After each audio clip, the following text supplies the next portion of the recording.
नमस्कार सर्वांना. तर बघा इकडे मी इतके सारे ब्लाउज स्टिचिंग केलेले आहे. म्हणजे 2 दिवसात आहे ना 5-6 ब्लाउज स्टिचिंग केले, कारण हे ना द्यायचे, तर त्याच्यामुळे म्हटलं चला. बघा मस्त मागे आहे ना गोल गळा झालेला आहे, खूप छान आणि सुंदर. आणि बघा हे ना पानगड्याचं ब्लाऊज आहे, लेस लावलेली आणि त्याला मस्त छान असे 3 लटकन लावलेले, खूप छान आणि सुंदर. आणि बघा हे ना गोल गळा आहे, याला पण खूप छान आणि मस्त लटकन लावलेले. एक पट्टी ब्लाऊज आहे. आणि बघा इकडे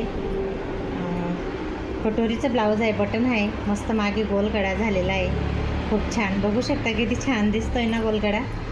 आणि बघा इकडे पण हे ना मला मोबाईल पॅटर्न पाठवलं होतं बरं का, तर अजून बटन वगैरे ना मागे शोचे लावायचे. आणि पायपिंग केली मस्त गोल्डन कलरची. आणि पुढे एक पट्टी ब्लाऊज आहे. आणि बघा हे खूप मस्त मटका गळा झालेला आहे, सुंदर असा, वेअर करून खूप छान दिसतो. आणि 4 टक्स ब्लाऊज आहे आणि स्लीव पण खूप छान आणि सुंदर झालेली. आणि बघा 2 दिवसात एवढं काही मी स्टिचिंग केलेलं आहे, बघू शकता तुम्ही. तर म्हटलं चला. आणि माझे जर लॉंग व्हिडिओमध्ये तुम्हाला ब्लाऊज कटिंग बघायची असेल तर नक्की माझ्या व्हिडिओमध्ये जाऊन तुम्ही बघू शकता बरं का. आणि माझे ब्लाऊज स्टिचिंग आणि कटिंग कसे वाटते ते मला नक्की कमेंटमध्ये सांगा. चला तर बाय, नेक्स्ट व्हिडिओमध्ये भेटू.